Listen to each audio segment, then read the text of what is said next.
नमस्कार दोस्तों, स्वागत है आपका वीएसएम डेयरी फार्म ब्लॉग में। दोस्तों, काफ़ी किसान भाइयों के मैसेज आए हैं और उसमें एक चीज़ का ज़िक्र है कि ऐसे बुल जो पैरेंटल आधार पर सेलेक्ट किए जाते हैं, उनका हम इस्तेमाल कर सकते हैं क्या? तो देखिए, सबसे पहले जानते हैं कि बुल की कैटेगरी कितनी है। दोस्तों, बुल की 3 कैटेगरी हैं। अगर मैं ए कैटेगरी की बात करूँ तो वो ऐसे बुल हैं जो प्रूवन बुल हैं। ये प्रूवन बुल जीनोमिक भी हो सकते हैं, ये प्रूवन बुल नॉन जीनोमिक भी हो सकते हैं, जैसे इंडिया के अंदर इंडिजिनस एनिमल्स हैं। दूसरी कैटेगरी में रखना चाहूँगा जीनोमिक बुल्स। दूसरी कैटेगरी को आप बी कैटेगरी मान सकते हैं, इसके अंदर आप जीनोमिक बुल्स को रख सकते हैं। तीसरी कैटेगरी हो गई सी कैटेगरी,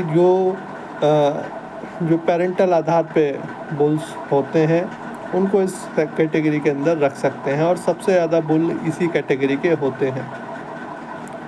दोस्तों, जीनोमिक बुल जो है वो इंडिजिनस जो ब्रीड्स हैं उनका जीनोमिक डाटा अवेलेबल नहीं होता, तो वहाँ पर या तो प्रूवन बुल होते हैं या फिर पेरेंटल आधार पर सिलेक्ट किए गए बुल होते हैं। ये तो एक बात हो गई। अब जो सवाल का जवाब है उसकी तरफ बढ़ते हैं और जानते हैं कि बुल का सिलेक्शन किस बिहाफ पे होता है। तो दोस्तों, किसी भी ब्रीड में, चाहे वो एचएफ हो, जर्सी हो या फिर इंडिजिनस एनिमल हो, तो वहाँ पर एक ख़ास क्राइटेरिया दूध का रखा जाता है। उदाहरण के तौर पे एचएफ 7 से 8,000 लीटर से कम की एचएफ जो डैम होती है उनका इस्तेमाल नहीं होता। जर्सी के अंदर 6 से 7,000 लीटर, मुर्रा के अंदर 3,000 लीटर और बाकी जो देसी गौवंश है उसके अंदर भी अलग अलग ब्रीड के हिसाब से जो मिल्किंग एनिमल्स हैं एंड मिल्किंग ब्रीड हैं उसके अंदर लगभग 3,000 लीटर से ऊपर वाले ही डैम्स को सेलेक्ट किया जाता है। इसके बाद उनका जो पेडिग्री है उसको देखा जाता है, सायर कौन है उसका देखा जाता है। कई जगह पर डीएनए की टेस्ट के थ्रू मिलान किया जाता है कि ये जो जानकारी किसान ने दी है ऑथेंटिक है कि नहीं है। तो इस आधार पे बुल का सिलेक्शन होता है और ये जो दूध का आधार है ये काफ़ी स्ट्रॉन्ग है। इसके अलावा बहुत सारी जो बीमारियां हैं उनके टेस्ट होने के बाद ऐसे बुलों का सिलेक्शन किया जाता है। और चूँकि माँ और फादर दोनों जो हैं बहुत ही अच्छी लाइनों से होते हैं, ख़ास तौर से एचएफ और जर्सी में, तो इनका इस्तेमाल हम निश्चित तौर पे कर सकते हैं जहाँ पर हमें जीनोमिक और प्रूवन का ऑप्शन अवेलेबल नहीं है। ऐसे बुल्स के जो बच्चे हैं वो भी बहुत अच्छा रिज़ल्ट देते हैं। उदाहरण के तौर पे आप कई प्राइवेट फार्म्स देख सकते हैं जो अपने बुल लेके आते हैं, या जो फार्मर हैं, जो बड़े डेयरी फार्मर हैं, वो लोग भी अपने बुल रखते हैं और उनके रिज़ल्ट भी कहीं ना कहीं काफ़ी अच्छे आते हैं। हालांकि मार्केटिंग है, लोग इस सब चीज़ को बताना नहीं चाहते।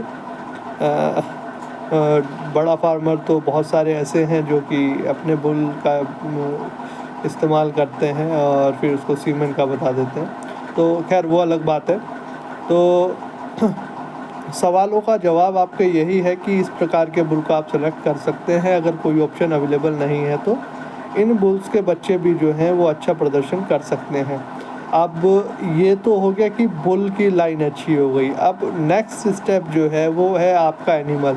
आपका एनिमल कैसा है? यदि आपके एनिमल जो है वो एक एवरेज एनिमल है और लेकिन वो जेनेटिकली स्ट्रॉन्ग है, उसके जेनेटिक्स डोमिनेंट ज़्यादा होते हैं, तो निश्चित तौर पे जो आने वाली पीढ़ी है उसके प्रदर्शन पे फ़र्क पड़ सकता है। तो बुल तो कहीं ना कहीं अच्छे होते हैं, लेकिन बुल से जो रिज़ल्ट आने हैं वो डिपेंड करेगा बुल के ऊपर और आधा डिपेंड करेगा आपकी गाय के ऊपर। किसके कौन से जीन डोमिनेंट हो रहे हैं इसको कहना थोड़ा सा मुश्किल हो जाता है इस प्रकार के एनिमल्स में। जीनोमिक में तो ये होता है कि 70% तक रिलायबल होते हैं वो, और प्रूवन जो है वो 90% से ज़्यादा रिलायबल होते हैं।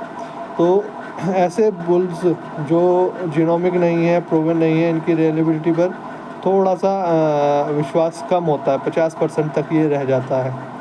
तो जहाँ पर ऑप्शन अवेलेबल नहीं है वहाँ पर आप इन बुल्स का इस्तेमाल बिल्कुल निश्चित तौर पे कर सकते हैं।